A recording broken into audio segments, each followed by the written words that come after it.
Good morning. Well, I don't know when you're going to hear this, but it's Wednesday, November 29th, 2017. And I got my coffee in my system. And before I get back into the manuscript implementing edits, I wanted to give my final thoughts. I'm done reading um, the edited version of Love and book one of the Love and Rhythm and Blues series, um, The Rhythm of Blues. So it's a two-book series. The release date is Friday, December 1st, and we are slated to release on time. And I'm so glad that I'm finally done. Finally done. So I'll have maybe maybe a 2 day reprieve before I go back. I mean, I've already started writing book two, but before I get back into that heavy schedule of writing. But anyway, the book is over 146,000 words, which is very long. Which is very long, and it wasn't the intent. Like, I never start a project with a word count. And it's funny because my publishing partner will ask, well, how many words? I'm like, that's not something you can ask me. I'll know when the story is done. But it's kind of hard when you write a series because you know that, to the dismay of some some readers, you know that if it's a series, especially if you're a writer like me and you're so thick and have in character development, you want to make that ending compelling. You want to remind the reader, listen, you want to finish this story. And there's really, honestly, I don't hide that. There's really no secret in that. So, in saying that, this was a journey. This was an honest journey for me to take on. We released End Zone Love. Oh, wow. What was that? That was August, right? That wasn't in July. That was August 1st. I think we released that, if I'm not mistaken. Everything is like running together at this point. But yeah, it was August 1st because I remember I wanted to start writing, even though I had already had stuff in the manuscript, but in the document, but I wanted to start writing the at least the first scene of the Rhythm of Blues. And I mean, it was just like whatever. I just folded right back into a different project. I try to give myself a break to kind of pace myself, and that just really didn't work out very well. So it's been a trying past few months, but I'm doing what I love, so I don't get to complain about it. I don't. That's not what I'm gonna do. Well, anyway, let's talk about Raj. Let's talk about Raj. Those of you who follow me, and I think the only people who are going to be listening to this are those who follow me, and it's not very many. But those of you, well, like I said, I'm sure if you were listening to this, you follow me. You should be familiar with Ragee. You should be familiar with him. He is my R&B thugaboo in a way. He's not, but he's not. He's a little finessed too. Like he's from New Brunswick, New Jersey, excuse me. And Raj can flip it either way. He can flip it either way. But the concept of Ragee, I remember vividly when it hit me. It hit me back in 2015. Could have been 2015. And CCJ, my bestie, my author, and I were saying, let's do something together. Let's try this collaboration thing. And I was like, oh, okay. So we both said, well, let's figure out what we want to do. So I think I was the first to pitch, and I pitched Ragee to her. And my babe was like, I don't know, that may be challenging to write together. And I was like, and I told her, I said, if you don't want to do it, I understand. I understand. But if you don't want to do it together, I'm going to do it by myself. And she said, well, let's think of something else. So I said, okay. And Raj never went away. And I know the concept of him started from a picture that I saw, an image that I saw of this big buffy guy who was in like high school. He was like physically way mature for his age. And he looked so sad, but very manly, very masculine. And it was just, and I said to myself, there's a story. I get that from an old colleague. There's a story behind this, like this picture. Why does this guy look so sad? And the guy in the image was singing in front of the class. And I mean, he was buff. It's the most crazy story, but he was buff. And he seemed so blue. And I'm like, dog, what is wrong? Like, what's going on? So anyway, that's that image just kind of haunted me for a few days, and then I ran to CCJ with it, and I was like, listen, babe, I think I got it, and she was like, nah, babe, let's think of something else. Like, we'll come up with something else. We don't need to go into anything so heavy together because that may be challenging. So I said, okay, fine. So yeah, when I said, okay, I'll take this on myself, and I was like, dang, didn't I have an R&B singer? This is where this is where my manipulation came in. So I was like, I do. So I went back to Love's Improbable Possibility, Love Unexpected, which is book 2 of that series. We were introduced to an R&B singer that Asmir blew off with the help of Raina. And I was like, oh, and he had this manager, Mike Brown, that knew Asmir. They were affiliates. They're both from Brooklyn. They knew each other. And they kind of separated, if you will, in worlds a little bit, but they ran into each other. Well, then we saw Ragee again in Love Redeemed, where Raina actually invited him out to California to sing at a private dinner. It was like a holiday dinner, but a private dinner for Ragee, for Asmir's friend. So that's where Ragee comes from. And then we hear about him again in Love Unaccounted. He's brought up in the scene where Bishop is transitioning his role, his responsibility as pastor, the books of it, to Ezra. And Asmir's name comes up in terms of tithes and all that other stuff, and how what's exactly keeping the church afloat besides its everyday members, its layman members. There's a number of celebrities that go to redeeming souls. So Raj's name came up then, and then we hear more about Raj in Wayward Love. We hear more about him in Wayward Love because, ironically, he and Young Lord form a friendship. The most odd thing, but it kind of sort of isn't. Raj is like ridiculously private. Like it's almost scary. Like it's almost sickening how private he is. But for him to come and take, to work with this newbie in the industry, Young Lord, and they were, Young is from Patterson and Raj is from New Brunswick. Brunswick and Patterson are not the same, but they're not entirely different. So, and they're Jersey boys, so they made this connection. So we did see more of him in Wayward Love. And then we saw even more of him in the intimate side of him in Love in the End Zone this past summer. So, because I was warming you guys up for him so that I knew that I was going to take him on. And we see that he is, we see that on the other side of that R&B, that troubled R&B celebrity, if you will, there is a very spiritual man. There's a very spiritual man, a man that, that knows Christ very, very well. We don't see a whole lot of that in the Rhythm of Blues because when we meet Raj, he's so angry. He's like just so angry. And I'll, just say I think several of my betas, not several, maybe 2, my proofreader, and I think 2 of my betas said, like, he frustrated me because he's so angry. But they understood why once you get to the, towards you after the character development, which is probably the first 40% of the book. I wrote that down in my notes. I wanted to, because I'm trying to figure out, okay, what can I share? How can I prepare the readers, for this story? And I jotted down a note before 40%, just before the 40% mark is when they actually connect, okay? But it's not until like the fourth quarter of the book is when you see the romance in the story.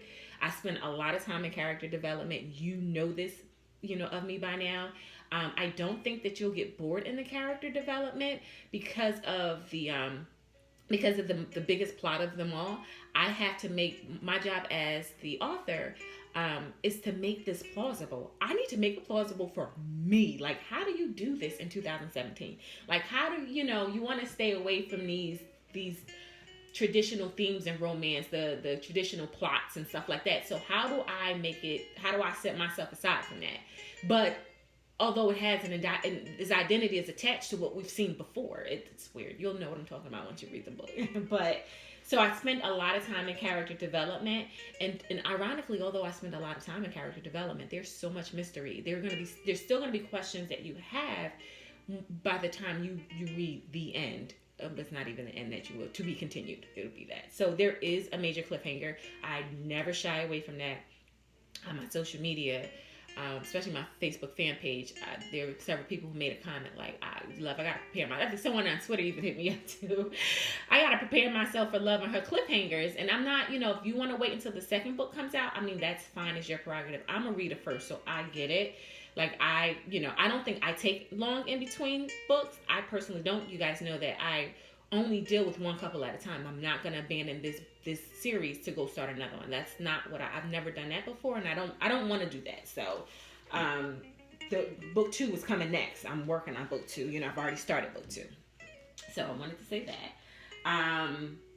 And I didn't release an excerpt. I think someone asked about it. I got to go back and respond. Someone asked about it. Asked about an excerpt, and I did not release one because of the subject matter. And I hope that it'll click once you read it. I don't want to give away the it's several plots going on in here, but the major one I don't want to give away, and it's kind of hard to give an excerpt and not give it away. So anyway, and I think we're making good time. And anyway, not too many people have asked for it, but that's the reason why I have not released it. It won't be an early release. I don't. At least if it is, it's because of Amazon. I plan to be done with the manuscript by the time I close my eyes tonight. Like, I should have gotten started already, but I've been doing so. I had to run and get my coffee. I had to talk to my bae. I had to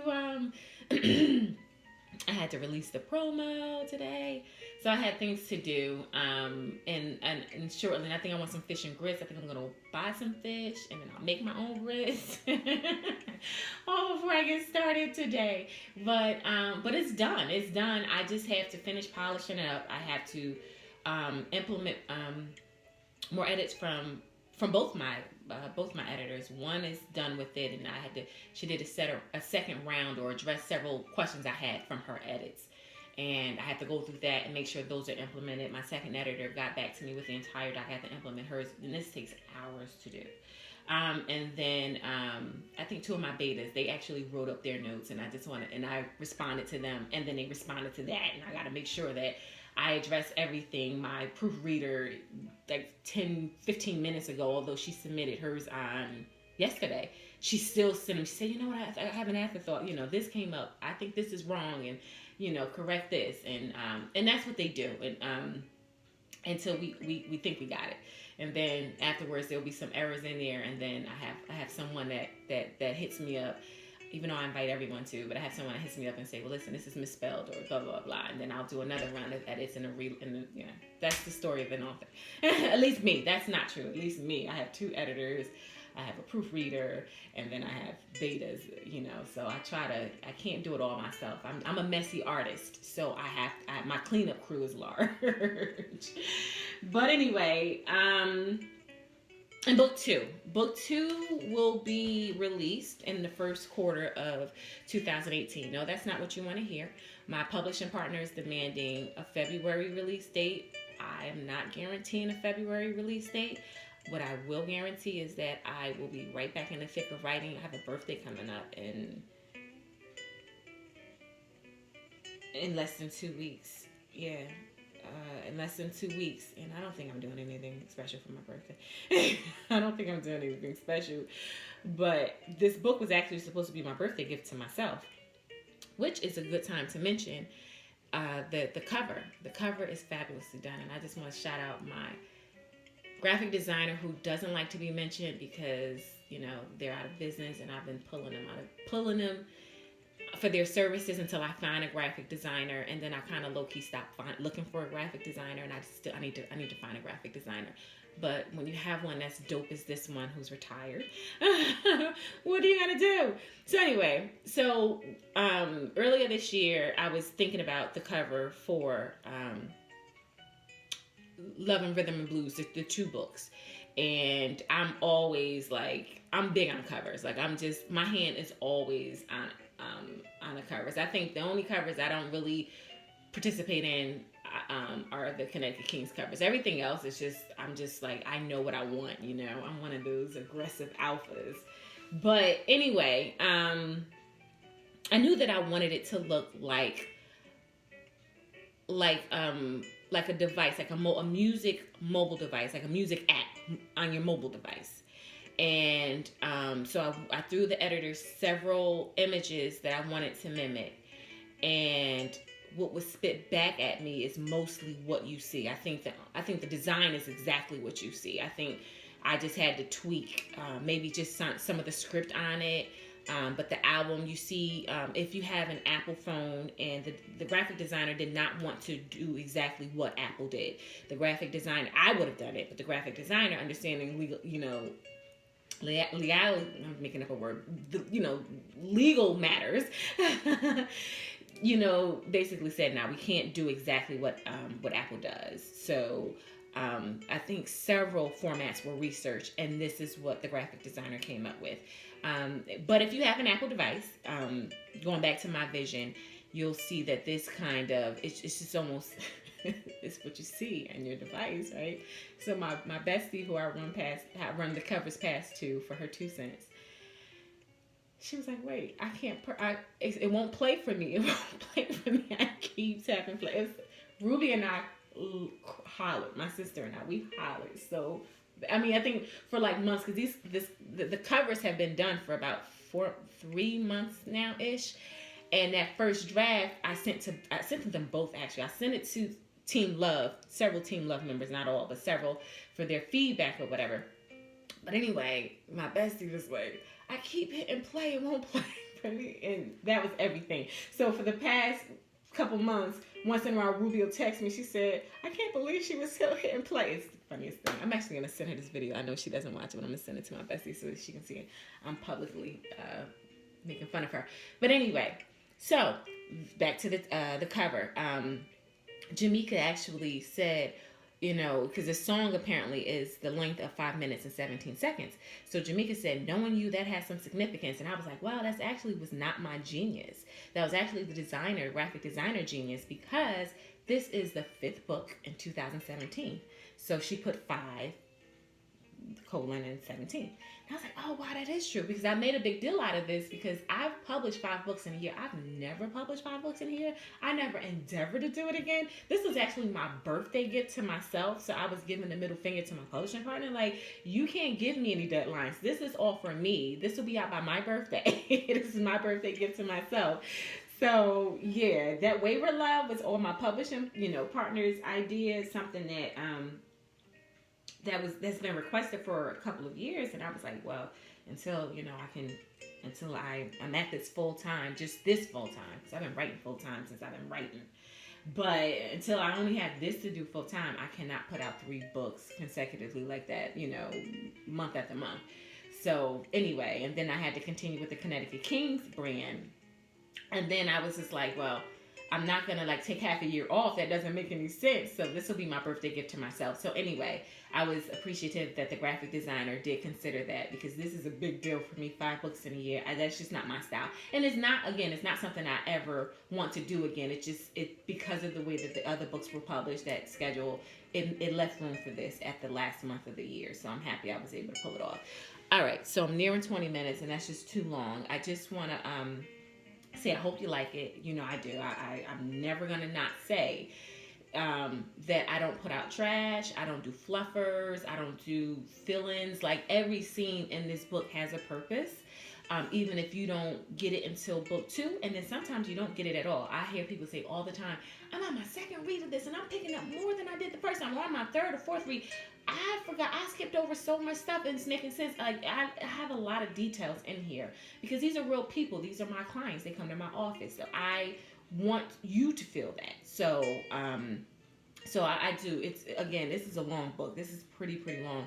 146,000 words is nothing to sneeze at. And, I already write long novels, but this is pretty long for me. still not as long as Lit, though. Still not as long as Love's Inconvenient Truth, but still. And lastly, I want to talk about reviews. I usually, no, I actually do ask for reviews, but I'll ask for them once you reach out to me and you tell me what you think of the book. But I'm gonna ask you to do it now on this video for this small population of people who follow me will listen to. I need reviews. End Zone Love. I don't know what happened with that project, but we're still trying to figure it out. For some reason, the reviews did not pick up. I know for a fact that Amazon snatched down several of my reviews because my sister readers have come to me and said it was up there. I saw it up there. Now it's gone. Amazon is still trying to settle their review policy. So there are a lot of legitimate reviews that are getting snatched down. They do it to me every project, but for something happened with that End Zone Love project that I'm still kind of, low-key furious about. So for those of you who don't review, if you can leave an honest review, I'm not asking anyone to leave a 5-star review for a book that you think is a 2 or 1 star. But if you like the book, I would appreciate an honest review on Amazon. And if you don't like the book, so long as it's not a hateful review, as long as you're not being, toxic with it. If you don't like it, then you can tell me why you don't like it. I mean, I still give hugs at signings to people who've given me, not so great reviews. I don't take it personally. I'm very confident in my gift. I tell you that all the time. But maybe it's something that I need to be aware of. Maybe there's something that you caught that my team didn't catch that I didn't realize. So it doesn't have to be a 5-star, it doesn't have to be a 4-star, it doesn't have to be a 3-star. Just leave an honest review. And it doesn't have to be long. Just leave a review because reviews really help me get the word out. And it's so helpful. And honestly, it encourages me as an artist. Like it really, really does. When I hear the things that you guys are saying and you guys give such great perspectives on it. So reviews are not a waste of time. I read them all. But something definitely happened with End Zone Love. So although I can't control it, I just like to let you guys be aware of it. And then hopefully, with your support, we can get those reviews up. But that's it. I'm over 20 minutes and that's just too long. But thank you guys so much. I appreciate you. And I'm looking forward to hearing what you think about my Raj and his winter in the Rhythm of Blues, book 1 of the Love and Rhythm and Blues series. Chat with you later.